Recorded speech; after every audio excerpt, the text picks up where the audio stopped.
Hello and welcome back to the channel HardReset.Info, and today I'll tell you how to dropship AliExpress to Amazon.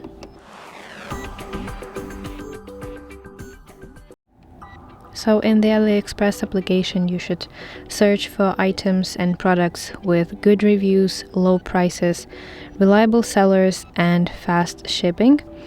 And these products will be the items that you resell. And I highly recommend you to save the links and also images of the product because it will help you in your Amazon store. So in Amazon, upload the photos of the product that you have saved earlier, and the AliExpress, write short description for your item, and of course set your price higher than what you will pay on AliExpress so that you can earn some profit.